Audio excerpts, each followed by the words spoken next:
On s'est fait laver le cerveau à grands coups de suis ta passion. Et le pire, c'est peut-être ce gars. Choisis un travail que tu aimes et tu n'auras pas à travailler un seul jour de ta vie. C'est sûrement le pire conseil de carrière jamais donné. Oui, ça, vous allez pas travailler un seul jour de votre vie parce que personne va vous payer pour faire votre passion. Et c'est pas juste moi, un youtubeur random qui vous le dit. Ça vient de cette ONG qui a compilé des milliers d'études et d'interviews dans le seul but d'aider les gens à s'orienter. Et devinez quel est leur conseil numéro 1. Ça veut dire ne suis pas ta passion. Oui, c'est de l'anglais de CE1, mais je précise parce que je sais qu'il y a des saucisses dans mon audience.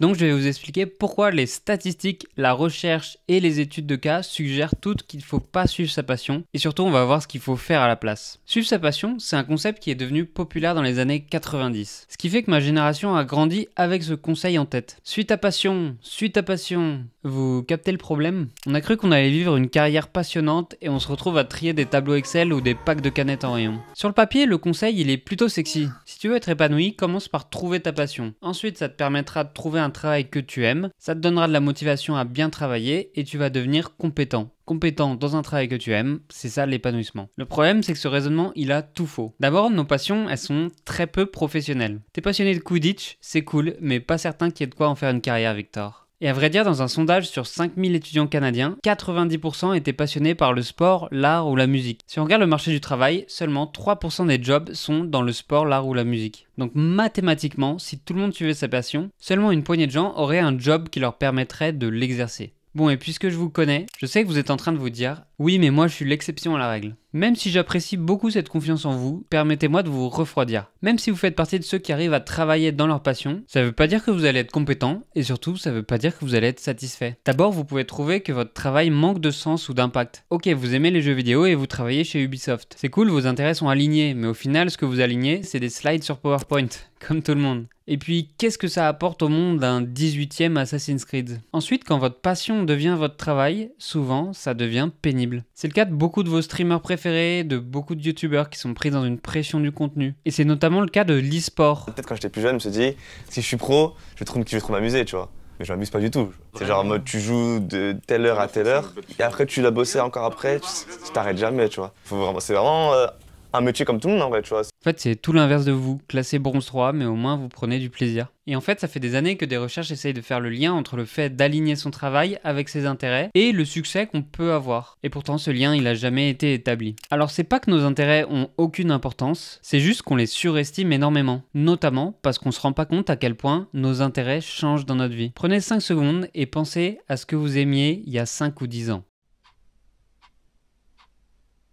Aujourd'hui, ça a très certainement changé. Et dans 10 ans, vos intérêts d'aujourd'hui auront eux aussi très fortement changé. Tout ça pour dire que les intérêts et les passions, c'est pas du tout une base solide sur laquelle construire une carrière. Alors oui, parlons-en, il y a des gens qui vivent de leur passion, les rares élus, les athlètes comme Wembanyama. Mais même dans son cas, est-ce qu'il est né avec la passion du basket? Non, il a d'abord commencé à pratiquer le basket, il est devenu très bon, et ensuite c'est devenu sa passion. Et c'est ça qui fait une carrière épanouissante, la compétence et pas la passion. Est-ce qu'il serait en NBA aujourd'hui s'il était le plus grand passionné de basket du monde, mais qu'il mesurait 1m50? Non. Si on le paye si bien, c'est parce qu'il a passé énormément de temps à travailler et à améliorer ses skills pour qu'il se rende indispensable. Vous vous souvenez de l'équation de base? En fait, elle est à l'envers. C'est plutôt développer des compétences. Ensuite, vous aimerez votre travail parce que vous apportez de la valeur, donc on vous donnera de l'autonomie. Et enfin, seulement à force d'avoir des compétences et de l'impact, vous développerez une passion. Alors comment choisir des compétences à développer si c'est pas par passion? Faites ce qui apporte de la valeur aux autres. Et ouais, arrêtez de penser à votre gueule un peu. De une, au plus vos compétences apportent de la valeur, au plus elles seront recherchées et les gens sont prêts à vous offrir ce que vous voulez en échange. C'est la loi de l'offre et la demande.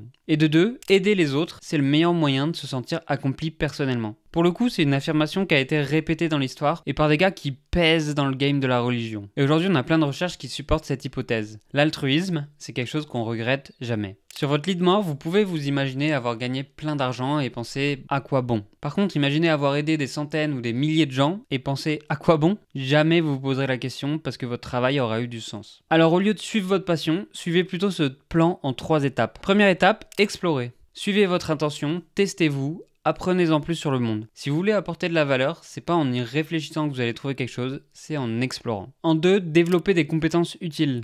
Des compétences qui vont être valorisées dans les prochaines années et sur lesquelles vous sentez que vous pouvez devenir bon. Et en 3, utilisez vos compétences pour avoir de l'impact sur les autres et sur la société. Si vous voulez un peu plus de détails sur ce plan, la passion, l'accomplissement, abonnez-vous parce que c'est un des thèmes de ma chaîne. Et d'ailleurs, on se retrouve la semaine prochaine avec les conseils du brave Cal Newport pour changer votre life professionnelle.